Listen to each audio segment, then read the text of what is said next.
Cheers from Guimaraes! We spent 2 days exploring Guimarães, Portugal. Located just 1 hour north of Porto, this medieval town is known as the birthplace of the country and is a must-stop on your Portugal itinerary. While many people only visit Guimarães on a day trip from Porto, we spent 2 days on a guided tour of its UNESCO-designated old town, its top attractions, wineries, and best restaurants. We are in Guimarães, the birthplace of Portugal, and we're going to take you on a city tour. Guimarães Castle was built in the 10th century to defend from attacks by Moors and the Vikings. When visiting the city, this is a great place to start to learn of the origins of Portugal.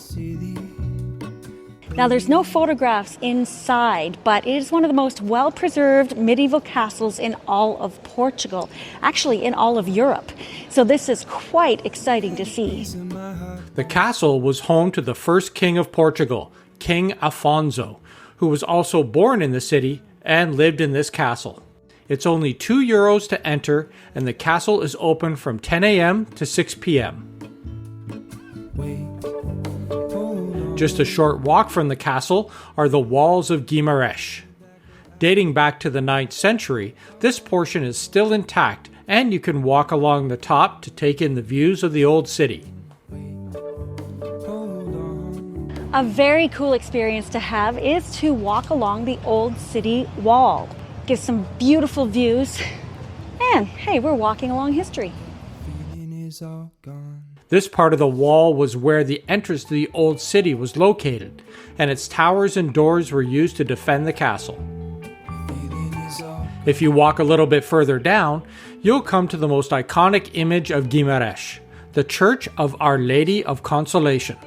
It stands proud at the foot of a beautiful garden stretching from the old town. And a great thing is that this church is free to enter.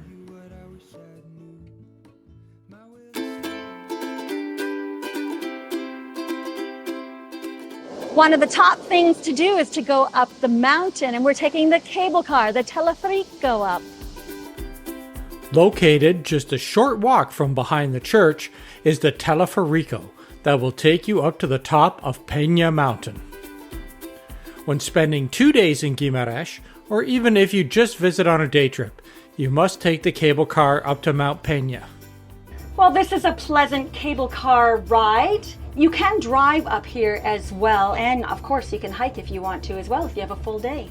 Yeah, but it gives you a really great overview of the city.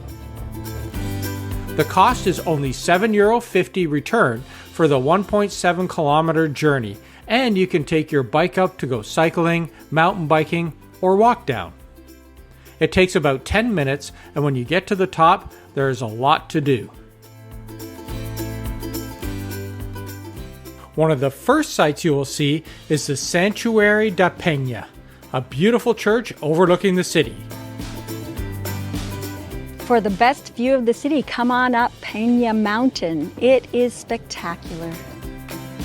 Penha Mountain stands at 617 meters high, or about 2,000 feet, and is a great escape from the city. Spanning 150 acres, there are hidden grottos, picturesque boulders, and tree-covered hiking trails, making for a beautiful way to spend a couple of hours. Plus, with different viewpoints, you'll see for miles.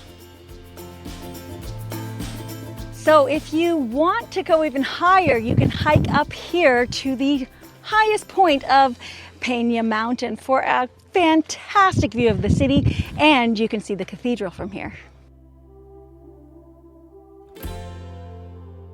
When you're done all that hiking, it's time for lunch, and this is the perfect place to stop midway through your day. We are at Casa de Menendez up here on Penha Mountain, and it is such a great restaurant with amazing views, fantastic food, and a wonderful atmosphere. One thing you are going to do in Portugal is eat well. We have our gastronomy here, appetizers, and then we're going to have a sit-down meal. And here's a little fun fact. A long time ago, there was a book published here that was 1001 ways to prepare cod. And yes, it is true. You can prepare cod 1001 ways. Cheers.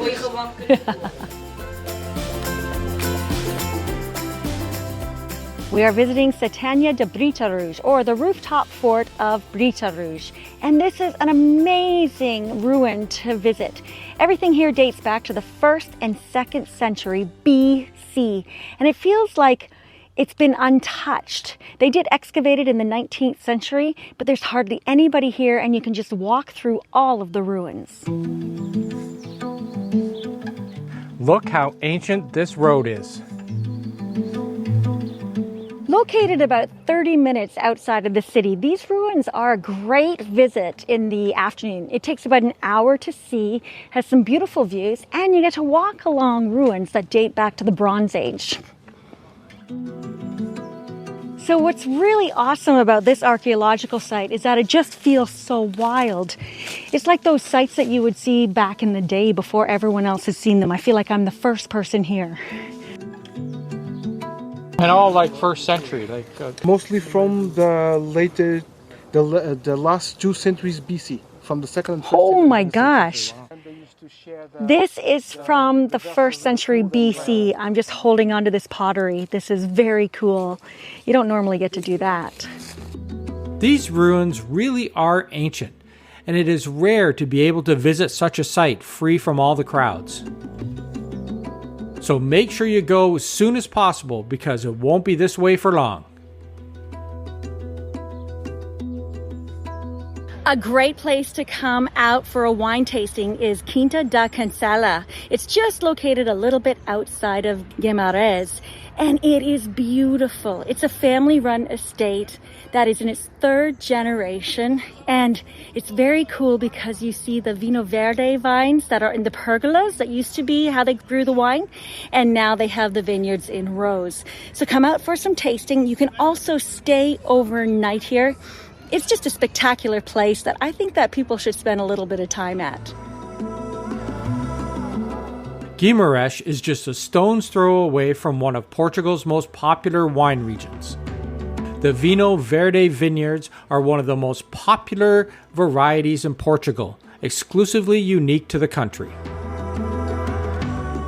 I did not realize that the area around Guimarães had so many vineyards. It's really great because you can come and stay. They have guest houses in them, restaurants, wine tastings. Just a few minutes out of town, you feel like you are just in a little slice of paradise. A beautiful vineyard to visit is Quinta dos Encados. The owner here is so passionate about his wine and making sure that everybody has a great time and they are entertained here. Well, we have stopped here at the vineyard for a picnic, and this feels like I'm in a movie, you know? It's just the perfect setting. It's so picturesque. Stone tables that have been here for decades, if not centuries. And we're about to drink some wine and have a picnic in the middle of Portugal, right here in northern Portugal, just outside of Guimarães. Well, we have come at a good time. It is the wine harvest, and they're out here getting the grapes. This is incredible to be here at this time of year. These white wines range from light and fresh dry wines with rich aromas to sparkling or even sweet. It's a delicious wine that you'll find pairs perfectly with any meal or time of the day. After a night at our lovely accommodation located right on the winery, we set out for day 2 of our 48 hours in Guimarães. In 2012, Guimarães was the European capital of culture, and this museum was built for that. This is the private collection of José de Guimarães, and it spans centuries and continents, and it is an absolutely incredible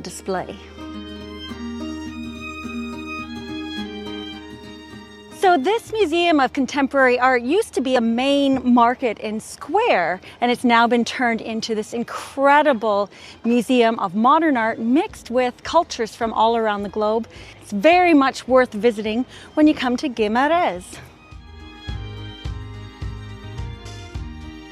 It's time to visit the UNESCO World Heritage designated Old Town of Guimarães.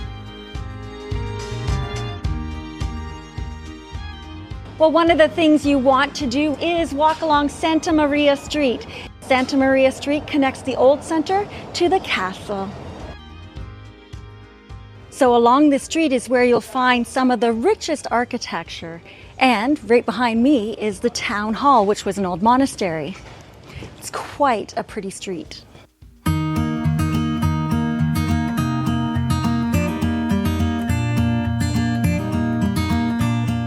Wine and sweets.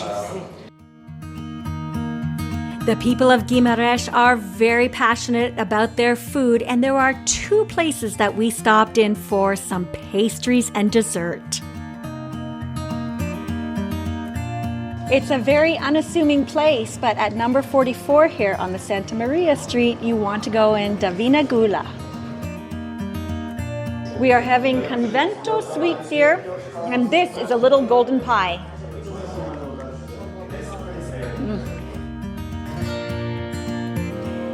If you're walking around the old town and want to come in for a cafe or some pastries, come into Mercearia da Zé. It's the little market with big things.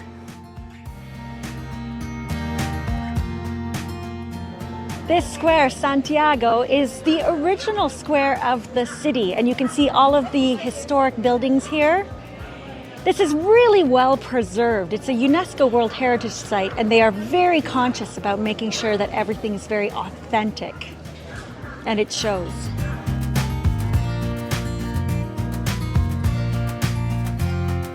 A fascinating place to visit in Guimarães are the old tanneries. This is like those tanneries that they have in Fez. They're not in use anymore, but it's still very interesting to see. Within walking distance of the town center is the former leather-making district of the city. Going through the deserted, historic streets takes you back in time.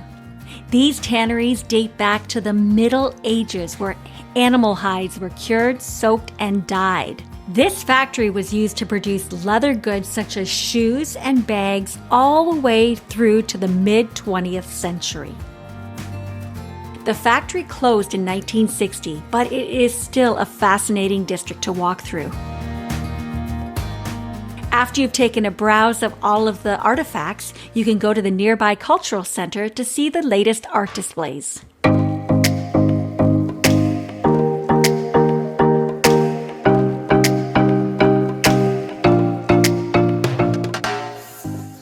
Come here for lunch.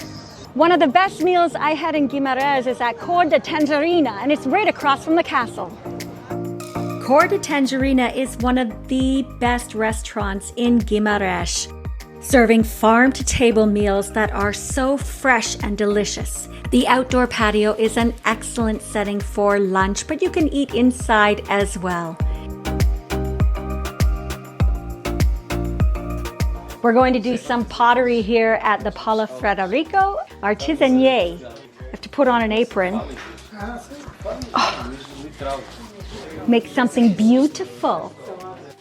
Located on Santa Maria Street, this is a great little shop to stop in to get some quirky souvenirs, or you can make your own pottery that you can take home, leaving a special place in your heart from Guimarães. In the afternoon, you can visit some more vineyards or relax in the old town before you head to a Michelin star restaurant right in the heart of Guimarães. All right, it's a perfect evening for a Michelin star restaurant here in Guimarães. And what's the name? Cozinha. I can't wait to taste the food in there. I hear it's spectacular. Oh, yeah. If you have ever wanted to try a Michelin star restaurant, this is the place to do it. We have had the good fortune of eating in many Michelin star restaurants around the world, and we thoroughly enjoyed our night at A Cozinha. Perfect. So Dave and I were talking to somebody, and they said that before you go to a Michelin star restaurant, you have to pre-eat. Something I actually find that portions they're always very small, but by the time you end your meal, you're very satisfied because I find every course is just the perfect size. It gives you that explosion of flavor, then you wait for the next, you have a little wine, and then it keeps coming, and you keep eating, and by the end, you are totally satisfied. So we had a wonderful night here at Cozinha in Guimarães. It's quite the experience and something we totally recommend. If you can do it once in your life, do it.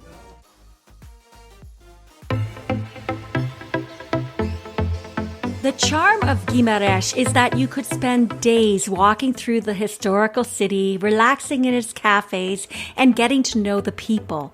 That's what makes this such a special Portuguese destination. It's far less crowded than the likes of Porto and Sintra, yet there is so much history and so many things to do that you could spend a week here. If you are looking to add a unique destination in Portugal, make sure to put Guimarães on your itinerary. You won't regret it.